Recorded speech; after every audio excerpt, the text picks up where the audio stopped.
You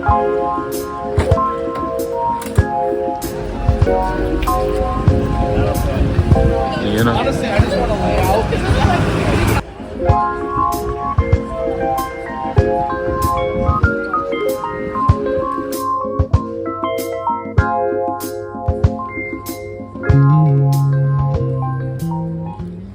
So we just got back from Greece and I wanted to make this video to update you guys on how the trip was.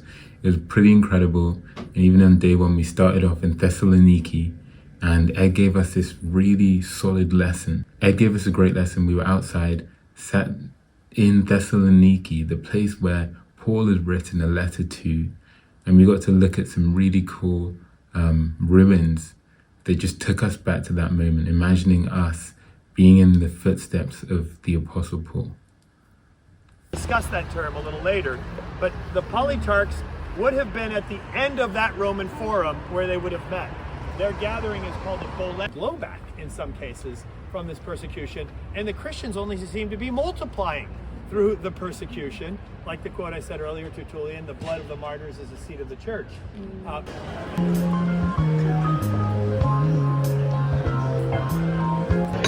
Bro, happy birthday, how do you feel? I'm feeling good, man. Happy to be alive. I can do anything. I'm in Greece right now with the boy. Oh. With the boy. I'm in Greece right now. Thank you.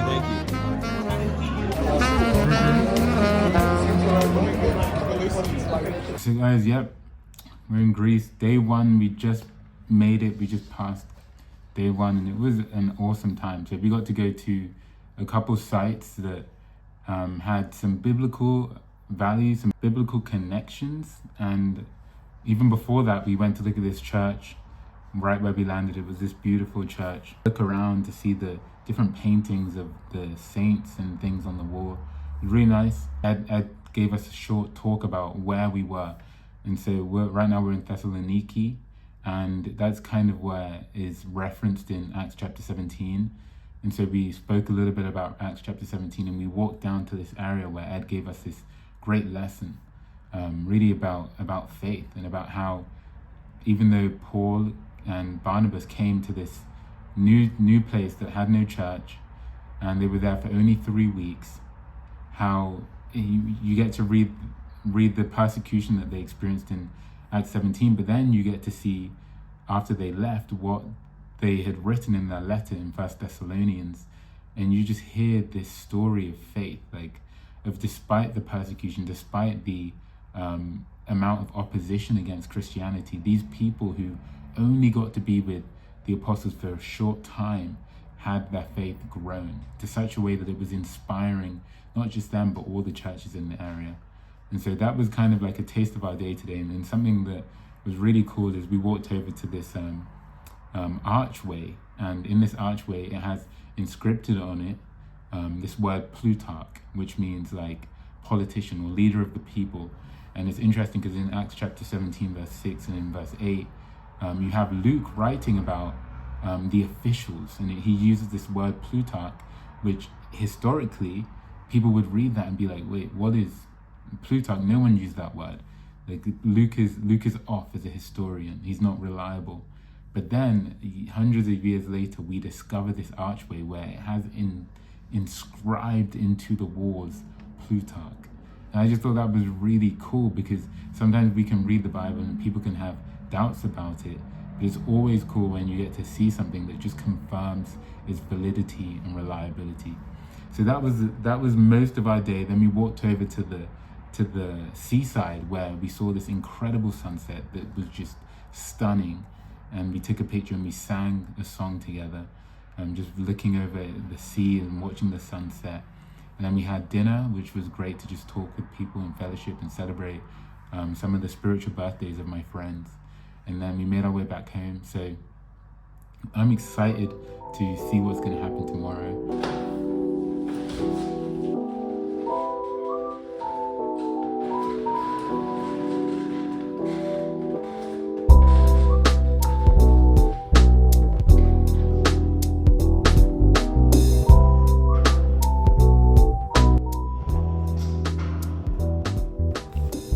Okay, So I had a great quiet time on day 2. And you know, I just wanted to say a couple words about it.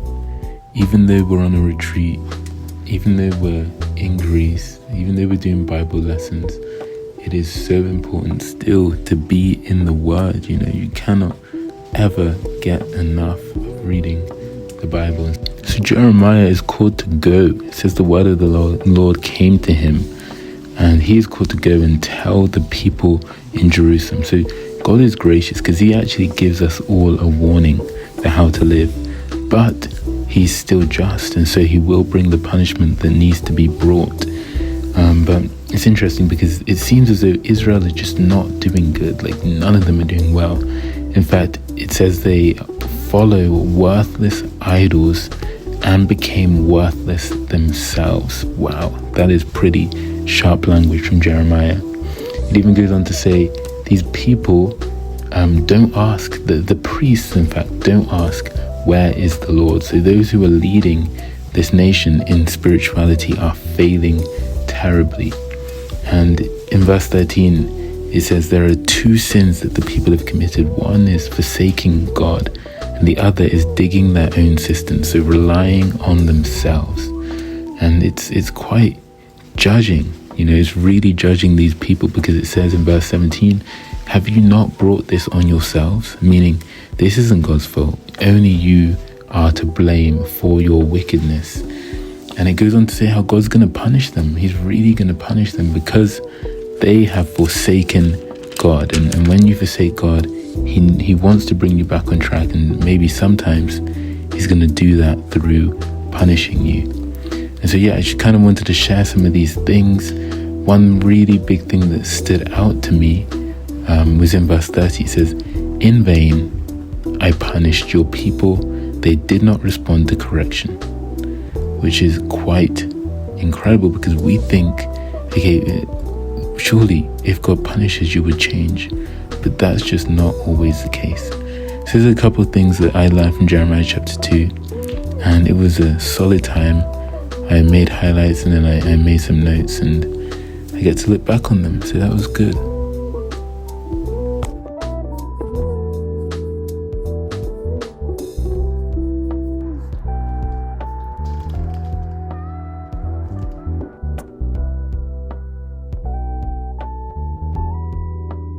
Yeah, that's cool. Because I filled it up before. It's kind of like I don't care. Yeah. Obviously.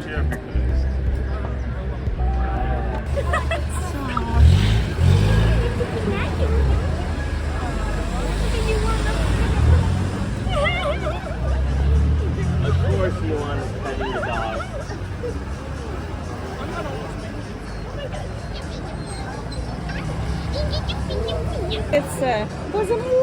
Боже мой, собачка такая сладкая.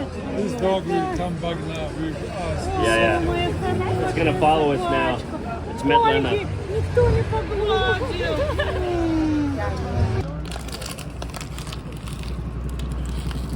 Examining the scriptures every day to see if these things were true. We've been there 10,000 years. We've been there 10,000 years. We've been there 10,000 years.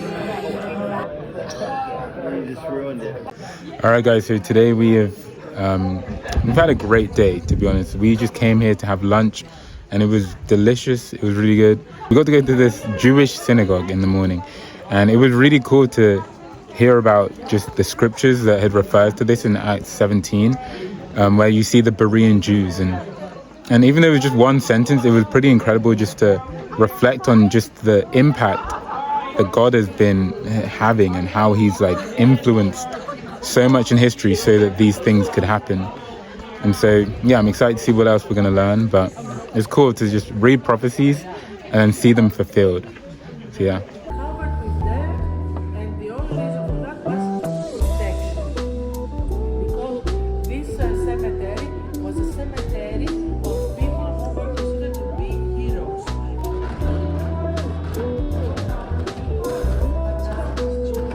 Hey guys, we just had this incredible tour of this museum where we learned about Philip II, who was Alexander the Great's father. And it was pretty just incredible, yeah. And I learned a lot about just tombs and things that I wasn't expecting to learn. But top tip, get a tour guide when you go to the museum for the next time. It's pretty good, pretty helpful. I wonder what's in the show. Was it? Is it right? Oh. Okay, fine. We're You're good. You're looking at our best behavior. What are you? You're on a diet, right? Wait, what? I'm not.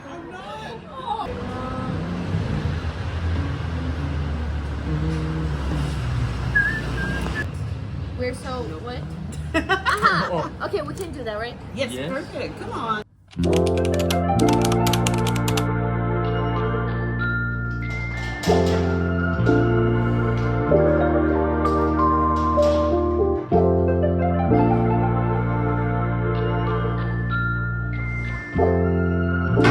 You already know that your boy was in Jeremiah chapter 3, and it's crazy how God compares Israelite going and worshipping false gods to a prostitute. It says in verse 2, you have defiled the land with your prostitution and wickedness. But even though God tells them, hey, I've given faithless Israel a certificate of divorce for what they've done, it's still not enough to make them change. And so the prophet predicts there's going to be weeping and pleading in Israel. Wow.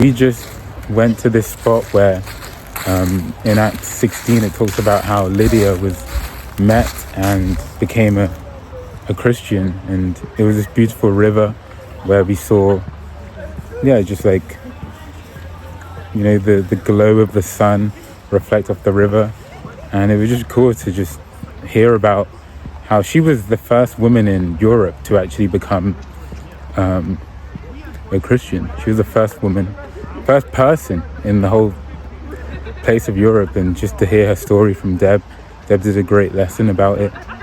And so now we're on our way to the coast where we're gonna hang out by the beach.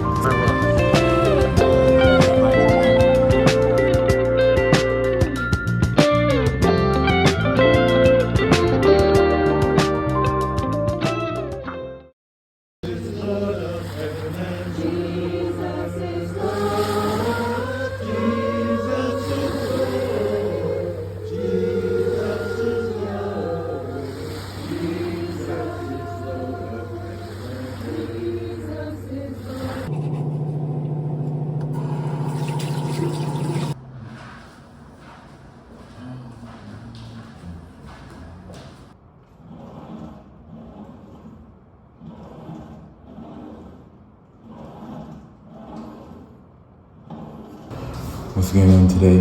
I think it's just a slow day. We're gonna have breakfast and then head out, and the trip is like 3.5 hours ish, which is not that bad.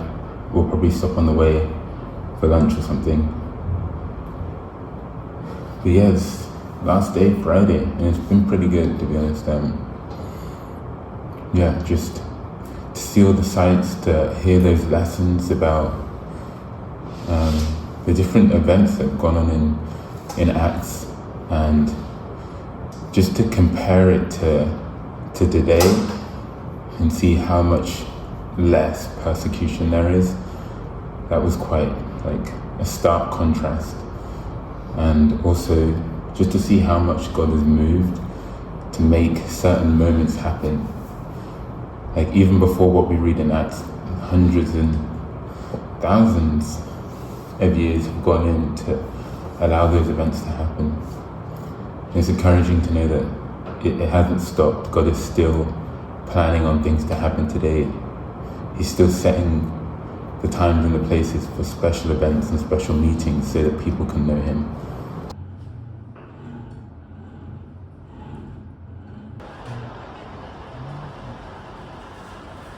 And so yeah, now we're back, and it was a really, really great trip. I'd recommend it for anyone to go visit Thessaloniki, and it's the kind of place that you can go to really learn what it meant to live as a disciple 2,000 years ago. It's very inspiring and faith building, so I'd recommend for you to check it out. Thank you guys for watching, and don't forget to like this video and subscribe, and if you feel like someone else would be interested in hearing these things and seeing how it was, then please share this video with someone. Thanks.